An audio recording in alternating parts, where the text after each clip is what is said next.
Pertanyaan tentang sholat jamaah bagi laki-laki diutamakan di masjid. Akan tetapi cuma berdua dengan anak sendiri, tidak ada yang datang.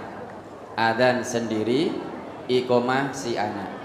Apakah nilainya juga 27 derajat, Ustaz? Nah, kalau dikerjakan dengan ikhlas, insya Allah 27 derajat. Kalau saat ini baru berdua, bapak dan anaknya bagi-bagi tugas, ya. Anaknya adzan, iqomah, bapaknya imam, anaknya jadi makmumnya. Nanti kalau orang-orang pada tahu kalau di masjid itu didirikan jamaah, insya Allah akan mengikuti. Paling tidak tetap ada yang terpanggil hatinya. Karena biar bagaimanapun fitrah keimanan, fitrah ketakwaan itu cinta sholat berjamaah di masjid. Karena tahu biar bagaimanapun sholat jamaah di masjid itu banyak keutamaannya. Nabi kita bersabda, sholatur rajuli fil jama'ati tudha'afu ala sholatihi fi baitihi wa fi suqihi khamsan wa ishrina di'fan. Sholatnya seseorang dengan berjamaah di masjid itu pahalanya dilipat gandakan 25 kali daripada sholat di rumah atau di pasar. Ini baru berjalan di masjid, itu sudah dilipat gandakan 25 derajat. Belum lagi nanti sholat jamaah didirikan. Dalam hadis Nabi kita juga bersabda, sholatul jama'ati tafdulu sholatal fadhi bisaba'in wa ishrina darajah. Sholat berjamaah itu dilipat gandakan 27 kali daripada sholat sendirian. Ya, andai kata orang yang ngaku Islam ini tahu keutamaan dan kebaikan sholat berjamaah di masjid, apapun akan dia lakukan untuk bisa datang ke masjid. Lau ya'lamun nas ma fin nida'i wa fis saffil awwali summa lam yajidu illa ayyastahimu alaihi lastahamu.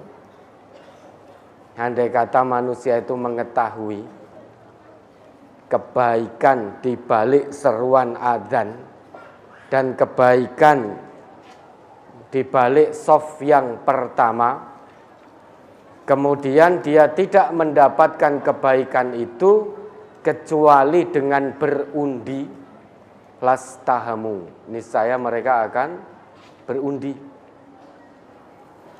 Walau ya'lamuna ma fit tahjir lastabaqu ilaihi. Dan jika mereka mengetahui kebaikan di balik datang pertama pada sholat zuhur, niscaya mereka akan berlomba. Walau ya'lamuna ma fil atamati was subahi la'atauhuma walau habwan. Jika mereka mengetahui kebaikan sholat jamaah di masjid pada waktu isya dan subuh, niscaya mereka akan mendatanginya walau dengan merangkak. Tapi biasanya banyak orang yang ngaku Islam mendapatkan janji-janji dari Rasulullah seperti ini tidak tertarik. Tidak tertarik. Nabi kita mengatakan, jika salah seorang berwudu, kemudian fayuhsinul wudu'a, memperbagus wudunya, summa kharaja ilal masjid, kemudian sesudah itu pergi ke masjid, La yukhrijuhu illa sholat, tidak ada penyebab yang menggerakkan dirinya untuk datang ke masjid kecuali untuk sholat. Janji dari Nabi, lam yakhtu khotwatan illa rufi'at lahu biha darajah. Satu langkah kakinya itu akan mengangkat derajatnya di sisi Allah. Wa hutta anhu biha khati'ah. Satu langkah kakinya yang lain akan menghapus kesalahannya. Fa idza shalla lam tazalil malaikah tusalli alaihi madama fi musallahu.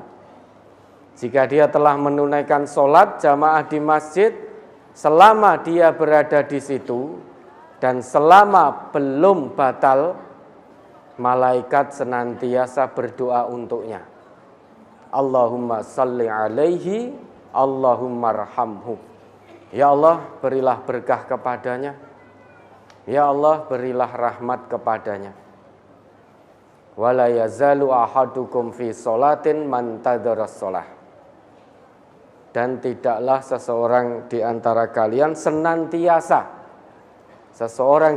kalian senantiasa dinilai sholat selama dia menunggu waktu-waktu sholat berikutnya dan selama belum batal. Banyak kebaikan yang Nabi kita janjikan, kebaikan dunia, kebaikan akhirat di balik sholat jamaah di masjid. Namun tidak sedikit orang yang ngaku beragama Islam tidak tertarik. Namun jika diiming-imingi dengan keuntungan duniawi, hampir semuanya, bahkan mungkin semuanya tertarik. Misalkan dijanjikan sehari 5 waktu. Hei fulan, kamu sehari 5 waktu ya datang ke rumahku. Nanti di rumahku aku beri uang.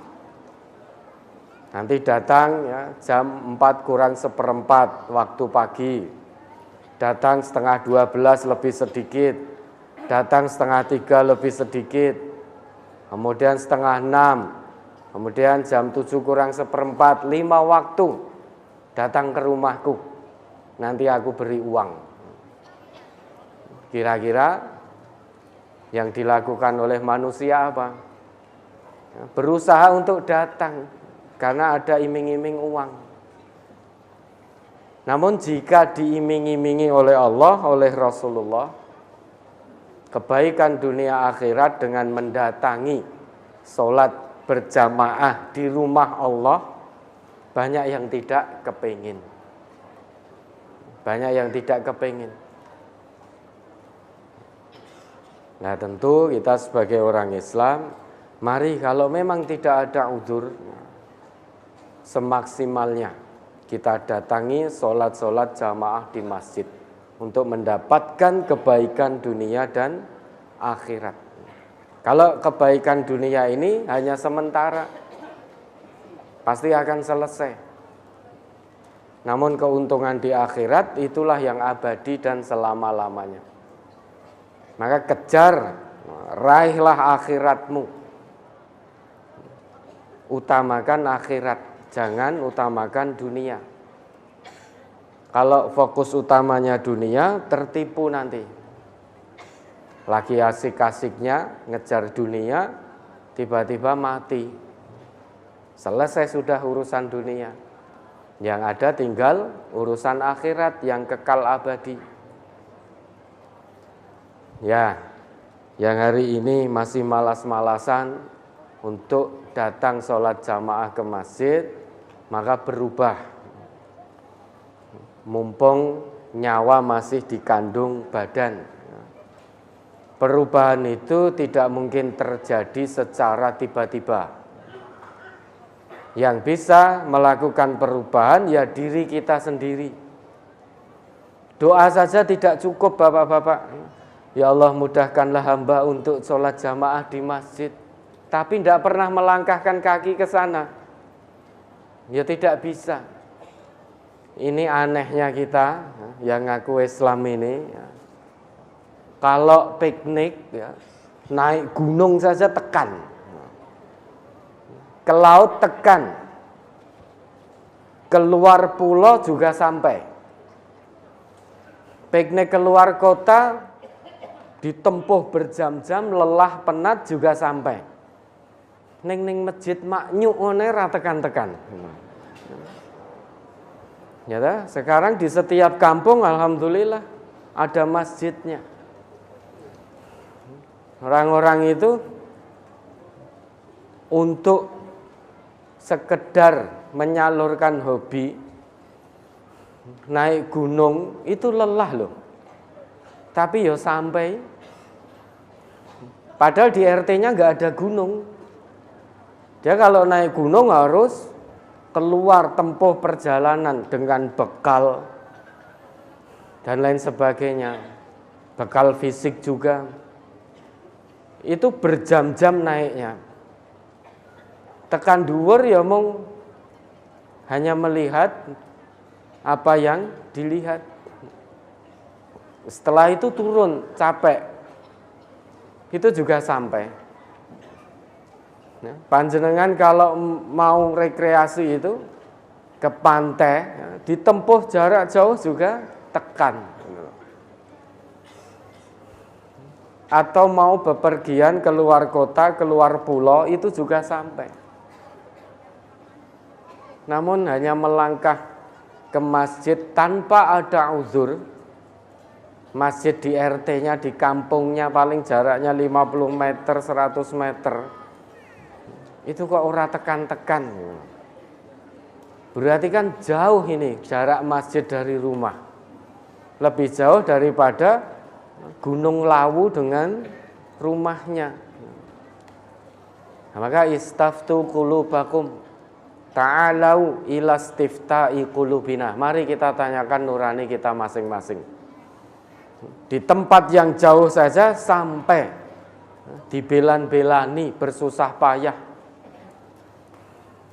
Di masjid yang tinggal melangkah, kalau hujan ada payung, ada mantel dan lain sebagainya, tidak sakit, kok ora tekan-tekan.